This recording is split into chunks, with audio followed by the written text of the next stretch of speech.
Hello dear, आज का हम 22 नंबर का नर्सिंग क्यूज का वीडियो लेकर आ चुका हूँ। ठीक है, कितना यह नर्सिंग क्यूज का अपना कितना होने वाला है। नर्सिंग क्यूज का यह 22 नंबर का वीडियो है। डेली सुबह 6 बजे डलता है, आप लोग आकर बिल्कुल देख सकते हैं। 20 क्वेश्चन जो कि आपके किसी भी नर्सिंग एग्जाम के लिए बहुत ज़्यादा महत्वपूर्ण होने वाला है। धीरे धीरे यहाँ से जो क्वेश्चन का लेवल होगा वह आगे बढ़ते ही जाएगा। तो ऐसे में आप लोग के लिए काफ़ी बेहतरीन होगा। जैसे जैसे डीपली आपका यह सीरीज आगे की तरफ बढ़ते जाएगा वैसे वैसे आप लोग का नॉलेज भी इंक्रीज होगा, बेसिक टू हाई लेवल तक जाने वाला है। तो कंप्लीट 20 क्वेश्चन रहता है, 10-15 मिनट का समय आप दीजिए प्रतिदिन और आपको एक अच्छा नॉलेज जरूर यहाँ से गेन होगा। ठीक है, बाकी चलिए, जो लोग नहीं देखते हैं ज़रूर देखने का प्रयास करें। किसी भी नर्सिंग कंपटीशन की तैयारी करते हैं या यहाँ तक एएनएम जीएनएम की भी तैयारी करते हैं, आपके लिए काफ़ी लाभदायक होने वाला है। तो चलिए करते हैं शुरू। पहला क्वेश्चन यहाँ पे क्या कह रहा है, आपके सामने में है, देख सकते हैं। कह रहा है एक मरीज फुरसामाइड थेरेपी पर है, मतलब एक मरीज है, उसको फुरसामाइड जो हो दवा है यह चल रहा है। ठीक है, उसकी शिकायत है, मतलब उस मरीज की शिकायत है कि उसे मसल्स वीकनेस यानी मांसपेशी में कमजोरी है। ठीक है, निम्न में से कौन सी प्रयोगशाला जांच एक नर्स सबसे पहले करेगी। मतलब एक मरीज है, मरीज को फुरसामाइड चल रहा है। ठीक है, और वह कंप्लेन कर रहा है कि उसका जो मांसपेशी है उसमें कमजोरी लग रहा है। ठीक है, तो ये सुनने के बाद एक नर्स जो है वह प्रयोगशाला जांच में कौन सा जांच करने का वह जो है बात कहेगी। ठीक है, सीरम ग्लूकोज का, सीरम पोटेशियम का, सीरम एल्बुमिन का, ठीक है, और सीरम सोडियम का। ऑप्शन नंबर क्या होगा, तो my dear option number B होगा, सीरम पोटेशियम का। एक मरीज फुरसामाइड चल रहा है। ठीक है, फुरसामाइड के दौरान अगर मरीज को मसल्स वीकनेस लगे तो उसे एक नर्स जो है पोटेशियम का जांच करवा सकती है। ठीक है, ऑप्शन नंबर बी। आगे है दूसरा नंबर का क्वेश्चन है, अच्छा है। निम्न में से किस मरीज को आहार में सोडियम लेने की मनाही है। मनाही मतलब, ठीक है, उसे परहेज करना चाहिए। किस मरीज को जो है सोडियम यानी ज़्यादा नमक लेने की जो है उसे मना करते हैं। ठीक है, मरीज जिसे फ्रैक्चर हो, हृदयपात मरीज यानी patient with heart failure, gastroenteritis मरीज जिसे सूजन की बीमारी हो। ठीक है, यानी पेशेंट विथ इन्फ्लामेटरी डिजीज। ठीक है, तो एक मरीज, ठीक है, एक मरीज जो है सोडियम लेने की मनाही जो है किस मरीज में है। ठीक है, हृदयपात वाले में, जो पेशेंट हार्ट फेलुअर, ठीक है, हृदय ग्रस्त से मरीज है, उससे जो है सोडियम लेने की मनाही है। ठीक है, option number B is the right answer. Okay, तीसरा नंबर का क्वेश्चन है, मरीज को पसीना, उल्टी, दस्त होने पर निम्न में से कौन सा इलेक्ट्रोलाइट बदलते हैं। एक मरीज है जिसको बहुत ज़्यादा पसीना आ रहा है, बहुत ज़्यादा उल्टी हो रहा है, दस्त आ रहा है, तो इनमें से हम कौन सा इलेक्ट्रोलाइट जो है उससे देंगे, मीन्स बदलेंगे। ठीक है, सोडियम का, पोटेशियम का, कैल्शियम का, मैग्नीशियम का। तो राइट आंसर अपना जो होगा वह सोडियम का होगा। ठीक है, Na का। ठीक है, 3 का ए ऑप्शन राइट होगा। समझ गए, आगे चलिए। चौथा नंबर का क्वेश्चन है, निम्न में से कौन सी कंडीशन है जिसमें मरीज को सबसे ज़्यादा खतरा हाइपोकैल्सीमिया होने का होता है। सबसे पहले हाइपोकैल्सीमिया क्या होता है, इस चीज़ को समझिए। तो हाइपो मतलब कमना और कैल्सीमिया मतलब कैल्शियम, यानी कैल्शियम का लेवल कम होना। तो किस कंडीशन में, जिसमें मरीज को सबसे ज़्यादा खतरा हाइपोकैल्सीमिया होने का होता है, मतलब किस स्थिति में मरीज को सबसे ज़्यादा ये डर रहता है, खतरा रहता है कि इस मरीज में हाइपोकैल्सीमिया यानी कैल्शियम का लेवल काफ़ी ज़्यादा कम सकता है। किस स्थिति में, किस स्थिति में, गुर्दे का विफलता में, एपेंडिसाइटिस में, एक्यूट पैंक्रियाटाइटिस में एंड कार्डियोमायोपैथी में। ठीक है, तो राइट आंसर जो होता है वह अपने कौन होगा, option number C, acute pancreatitis के जो मरीज होते हैं उनमें हाइपोकैल्सीमिया का खतरा सबसे ज़्यादा होता है। ठीक है, पाँचवा नंबर का जो क्वेश्चन है अपना, यहाँ पे देख सकते हैं आप लोग, समग्र देखभाल करने के लिए संदर्भित करता है। मतलब सभी देखभाल करने के लिए जो संदर्भित करता है वो क्या है, इनमें से बीमारी, आत्मिक और वातावरणीय सहयोग, मरीज की भावना, मरीज और उसके परिवार का मन, शरीर, आत्मा। ठीक है, पेशीय और न्यूरोलॉजिकल डिसऑर्डर। तो समग्र देखभाल का मतलब होता है संपूर्ण देखभाल, ठीक है, जिसमें मरीज और उसके परिवार का मन मन यानी मन मतलब समझ रहे हैं, मानसिक रूप से, शारीरिक रूप से और आत्मीय रूप से देखभाल, यानी ये सभी देखभाल जो है फिजिकली, मेंटली एंड पर्यावरणीय सभी देखभाल समग्र देखभाल में आता है। तो एक मरीज और उसके परिवार का यह सभी देखभाल जो है समग्र देखभाल को संदर्भित करता है, ठीक है। नेक्स्ट छठा क्वेश्चन है, मरीज को निम्न में से किस बीमारी के अवस्था में जो है कम्प्लीमेंट्री थेरेपी से आराम मिलता है। मतलब एक मरीज है तो किस मरीज को हम कम्प्लीमेंट्री थेरेपी से आराम दिला सकते हैं, किस मरीज को, अल्सर वाले को, ठीक है, जीर्ण क्रॉनिक दर्द और अर्थराइटिस वाले मरीज को, मायोकार्डियल इन्फार्क्शन वाले को एंड डायबिटीज वाले को। तो एक मरीज है जिस मरीज को कम्प्लीमेंट्री थेरेपी से आराम मिलता है वह कौन सी बीमारी है। तो जो राइट आंसर होगा वह ऑप्शन नंबर बी, क्रॉनिक दर्द और अर्थराइटिस में, ठीक है। आगे चलते हैं। 7वां नंबर का जो क्वेश्चन है, मरीज की मृत्यु होने पर अंग दान के लिए किसकी रिक्वेस्ट एप्रोप्रिएट है। मतलब मरीज की मृत्यु अगर हो गया है, ठीक है, और मरीज की मृत्यु हो जाने पर अंग दान के लिए किसकी रिक्वेस्ट एप्रोप्रिएट होती है, ठीक है, किसकी रिक्वेस्ट, विशेषज्ञता शिक्षित कर्मियों का, नर्स जो मरीज की देखभाल करती है, परिवार का डॉक्टर, ठीक है, कोई भी स्वास्थ्य कार्यकर्ता। तो देखिए मरीज को डेथ हो जाने के बाद मरीज के शरीर में कुछ ऐसे ऑर्गेन होते हैं जिसका इस्तेमाल बाद में किसी अन्य व्यक्तियों के लिए किया जा सकता है, ठीक है। तो ऐसे कंडीशन में जो है उससे रिक्वेस्ट किया जाता है उसके अटेंडर से, घर वालों से, क्योंकि वो व्यक्ति तो डेथ कर गया है, तो उसके जो पावर में है, उसके जो अटेंडर है उससे रिक्वेस्ट किया जा सकता है। तो किसका रिक्वेस्ट एप्रोप्रिएट होता है ताकि वो अंगदान कर सके। तो जो विशेष ट्रेनिंग कर्मी होते हैं इसके लिए, वो जो है विशेषता शिक्षित कर्मी, वह जो है रिक्वेस्ट कर सकते हैं अंगदान के लिए, ठीक है। नेक्स्ट है 8वां नंबर का क्वेश्चन है, बढ़िया क्वेश्चन है, देख लीजिए। एक बेहोश व्यक्ति को ओरल केस देते समय कौन सी महत्वपूर्ण ज़रूरत है।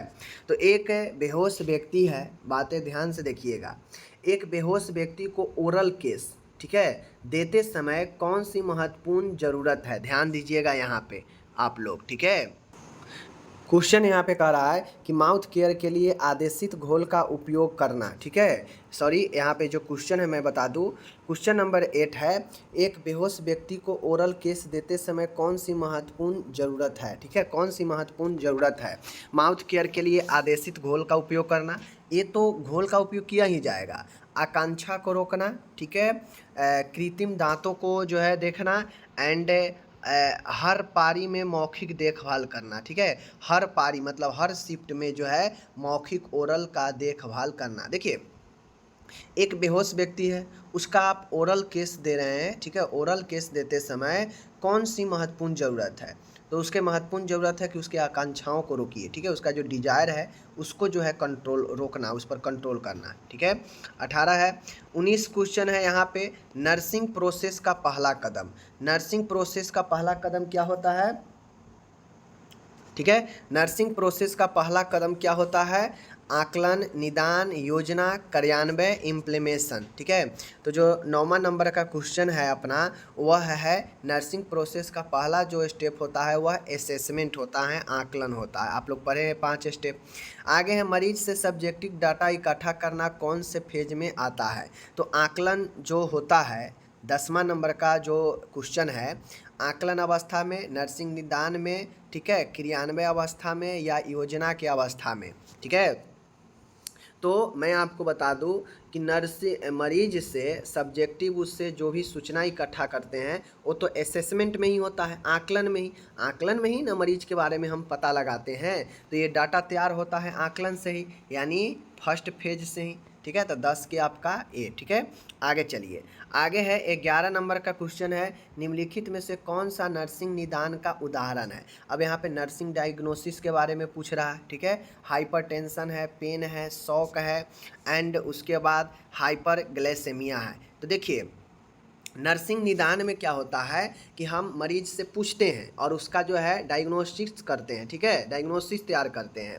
तो ऐसे में हाइपरटेंशन, शॉक और हाइपरग्लाइसेमिया, यह आपका अचानक भी किसी में है उसका बीपी अचानक से हाई हो गया, शॉक लग गया, ठीक है, और उसका जो है ग्लूकोज लेवल कम हो गया, ज़्यादा हो गया, तो इन सब कंडीशन में आपका जो है एक अलग स्थिति बनता है। लेकिन जो पेन होता है यह नर्सिंग डायग्नोसिस में हम पूछते हैं मरीज से कि कितना ज़्यादा दर्द हो रहा है बताइए, ठीक है, दर्द कैसा है, उससे पूछते हैं। बातें को समझ रहे हैं? तो इस प्रकार से A11 नर्सिंग निदान का एक उदाहरण अपना ऑप्शन नंबर बी है, पेन है, ठीक है। इस चीज़ को आप लोग ध्यान में रखिए, ठीक है। आगे चलिए, आगे है मरीज से सूचना इकट्ठा करना और व्याख्या करना क्या दर्शाता है। मरीज का आकलन, देखभाल की योजना, मरीज की स्वास्थ्य समस्या और मरीज का नर्सिंग क्रियान्वयन करना, ठीक है। तो मरीज से सूचना इकट्ठा करना, उससे व्याख्या का दर्शन जो व्याख्या करना जो दर्शाता है वो क्या दर्शाता है, तो क्या दर्शाता है, मरीज से हम कोई सूचना इकट्ठा किए, किस फेज में किएंगे, असेसमेंट में, प्राप्त करेंगे जानकारी और उसका हम व्याख्या करते हैं, तो ये क्या दर्शाता है, ठीक है, ये दर्शाता है मरीज की स्वास्थ्य के समस्या। क्वेश्चन लॉजिक समझिएगा। बहुत लोग कहेंगे सर सूचना का इकट्ठा तो हम आकलन में करते हैं, तो हमसे ये नहीं ना पूछ रहा है कि किस फेज में हम सूचना का जो है सूचना इकट्ठा करते हैं, ये तो हमसे पूछ नहीं रहा है। हमसे ये पूछ रहा है कि मरीज से सूचना का इकट्ठा और व्याख्या करते हैं, तो उससे हमें जो है मरीज की स्वास्थ्य समस्या के बारे में पता लगता है। तो ऑप्शन नंबर सी, ठीक है। यही सब क्वेश्चन एग्जाम में फंसाता है और लोग कहता है जा हम तो सही मार के आए हैं, गलत कैसे हो गया, ठीक है ना। 13 नंबर क्वेश्चन, नर्सिंग प्रोसेस में एक्शन फेज में क्या शामिल होता है। एक्शन फेज में जहाँ पे काम शुरू होता है वहाँ पे क्या शामिल होता है, ये ध्यान में रखिएगा। वहाँ पे सब्जेक्टिव असेसमेंट होता है, प्लानिंग होता है, इम्प्लीमेशन होता है एंड इवैल्यूएशन होता है, ठीक है। चारों में से क्या होगा एक्शन फेज में। तो जो नर्सिंग प्रोसेस है उसमें जो एक्शन फेज होता है वहाँ पे अपने काम शुरू हो जाता है, ठीक है। इम्प्लीमेशन हो जाता है, जो हम नर्सिंग डायग्नोसिस प्लानिंग बनाए हैं उस पर जो आधारित आपका इम्प्लीमेशन जो है आपका शुरू हो जाता है, ऑप्शन सी। 14 नंबर का क्वेश्चन है, नर्सिंग प्रोसेस में योजना को प्राथमिकता देना आधारित है, ठीक है। हमसे ये पूछ रहा है कि नर्सिंग जो प्रक्रिया है उसमें प्लानिंग को हम लोग प्राथमिकता देना आधारित है, किस पे आधारित है हमें ये बताना है। सूचना संसाधन मॉडल पर, मानव आवश्यकता मॉस्ले हिरेकी नियम पर एंड एरिक एरिक्सन थ्योरी पर, स्वास्थ्य रोग एंटी कंटिनमन मॉडल पर। मैं बता देता हूँ, नर्सिंग प्रोसेस में जो प्लानिंग बनता है वह प्लानिंग जो है नीड पर बेस्ड होता है, आवश्यकता पर जो है आधारित होता है। अब आप लोग पढ़े होंगे बिहेवियर साइंस में मॉस्ले के हिरेकी नियम, ठीक है ना, आवश्यकता पदानुक्रम, ठीक है ना, वो वाला पढ़े हैं। तो वही चीज़ें हैं, मरीज के हम कोई भी ट्रीटमेंट चार्ट बनाते हैं तो मरीज की आवश्यकता के अनुसार बनाते हैं, तो इसलिए मॉस्ले का हिरेकी नियम जो है अपना 14 का बी होगा, ठीक है। ध्यान दीजिएगा, ये सब क्वेश्चन थ्योरिकल बढ़िया क्वेश्चन है, ठीक है। ये सब आपके यूट्यूब पर दूसरा कोई नहीं कराएगा, दूसरा कराएगा इंट्राडर्मल कितना लगता है, कितना एंगल पर, ठीक है, सबक्यूटेनियस कितना एंगल पर लगता है, बताइए, ये बताइए, वो बताइए, इस टाइप से ऑब्जेक्टिव जो कि आप दिन रात पढ़ते हैं वो सब एग्जाम में उतना आता नहीं है। अब आ गया स्टैंडर्ड लेवल का क्वेश्चन, थ्योरिकल लेवल टाइप से पूछता है, बातें को समझिए। आगे है यहाँ पे देखिए, निम्न में से मरीज की नर्सिंग केयर प्लान में प्राथमिकता किसे देनी चाहिए। मरीज के हम नर्सिंग केयर प्लान बना रहे हैं तो हम किसके प्राथमिकता देंगे, फिजिशियन के आदेश का, नर्सिंग कंडीशन नर्सेज की अवस्था पर, मरीज की अवस्था पर, अस्पताल के पॉलिसी पर।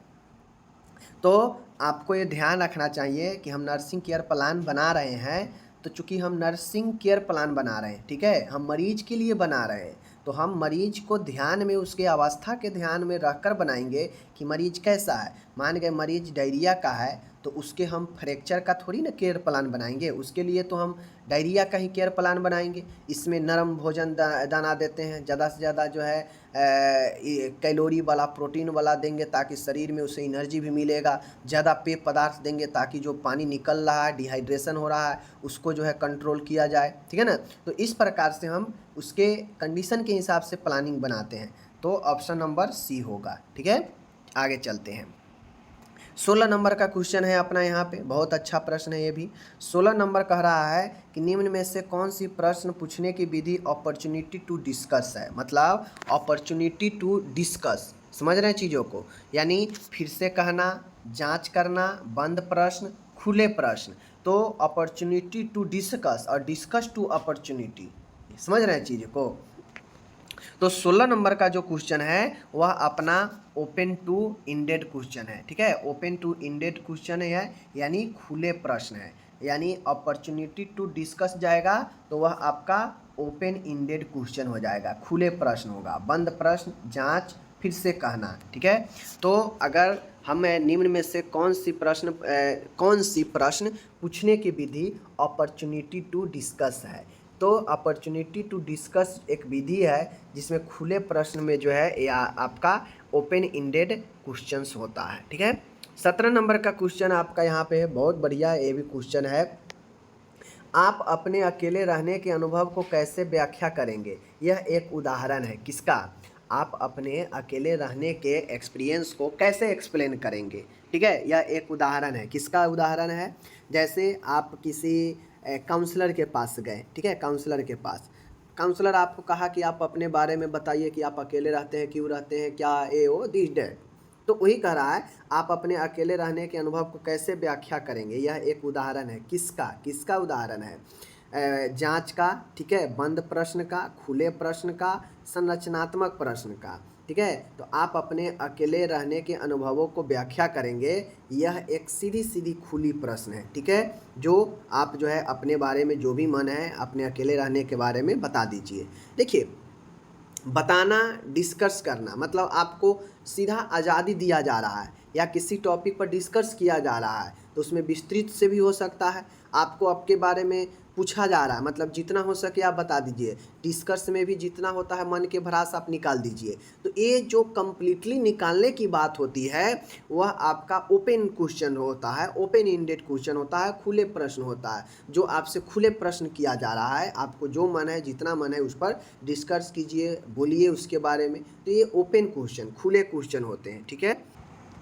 अब यहाँ पे आप खुद सोचिए, 18 क्वेश्चन कर रहा है, क्या आप अभी बेचैनी महसूस कर रहे हो। यह एक उदाहरण है, आपसे कोई पूछ रहा है कि क्या आप अभी बेचैनी महसूस कर रहे हो। तो इस क्वेश्चन में क्या हो रहा है, मतलब आपसे कुछ पूछ रहा है, ज़्यादा नहीं। आपको ये नहीं कह रहा कि अपने बारे में आप फलाने जगह गए थे घूमने तो आप वहाँ पे क्या क्या देखें बताइए, तो उसके बारे में डिटेल से पूछ रहा है, तो वो हो गया ओपन। लेकिन कह रहा है कि अभी आप बेचैनी महसूस कर रहे हैं, तो आप क्या बोलिएगा, हाँ कर रहे हैं, या ज़्यादा कर रहे हैं, या कम कर रहे हैं। ऐसा तो नहीं है कि हाँ आप बेचैनी महसूस कर रहे हैं तो आप पूरा उसको डिटेल से बखान करने लगिएगा। बखान करने के लिए कुछ मैटर भी होना चाहिए ना, तो इसमें तो कुछ नहीं है। सीधा पूछा जा रहा है कि आप अभी बेचैनी महसूस कर रहे हो, बताओ कर रहे हो या नहीं कर रहे हो, हाँ या ना। तो इस टाइप से क्वेश्चन जो हाँ या ना में जवाब दिया जाए वह आपका बंद प्रकार के क्लोज इंडेड क्वेश्चन होता है, ठीक है। आगे है 19 नंबर का क्वेश्चन है अपना यहाँ पे, अच्छा क्वेश्चन है, देख लीजिए आप लोग कि क्या कह रहा है यहाँ पे जो क्वेश्चन है। मैं यहाँ पे आप लोग को क्लियर कर दूँ। 19 नंबर का जो क्वेश्चन है, मरीज के रिकॉर्ड का प्राथमिक उद्देश्य क्या है। मरीज का जो रिकॉर्ड होता है उसका प्राथमिक पर्पज क्या होता है, ठीक है, क्या होता है, एजुकेशन, कम्युनिकेशन, रिसर्च, फंडिंग। देखिए, तो मरीज का रिकॉर्ड का जो प्रथम उद्देश्य होता है वह कम्युनिकेशन के लिए काफ़ी ज़्यादा महत्वपूर्ण होता है। एक स्टाफ से दूसरे स्टाफ के बीच, डॉक्टर से नर्स के बीच, नर्स से अन्य स्टाफों के बीच वह रिकॉर्ड जो है, वह मरीज का रिकॉर्ड काफ़ी ज़्यादा महत्वपूर्ण भूमिका निभाता है कम्युनिकेशन में, ठीक है। चलिए, क्योंकि वह रिकॉर्ड ही जो है मरीज का रिकॉर्ड ही नर्स जो है, नर्स को बताएगा कि इसको क्या हो रहा है, क्या चल रहा है, डॉक्टर को बताएगा कितना क्या चला है, नहीं चला है। तो यह एक प्रकार से प्राथमिक कम्युनिकेशन का काम करता है, ठीक है। नेक्स्ट है 20 नंबर का अपना क्वेश्चन है, पैर का अंदर मुड़ना गति क्या कहते हैं। पैर का अंदर की तरफ मुड़ना कौन सा मूवमेंट गति होता है। फ्लेक्शन होता है, एक्सटेंशन होता है, प्रोनेशन होता है एंड सुपिनेशन होता है। तो 20 नंबर का राइट आंसर प्रोनेशन होता है। पैर का अंदर मुड़ना ये गति प्रोनेशन कहलाता है। तो ये हमारा रहा आज का आपका ये 20वां क्वेश्चन, ठीक है।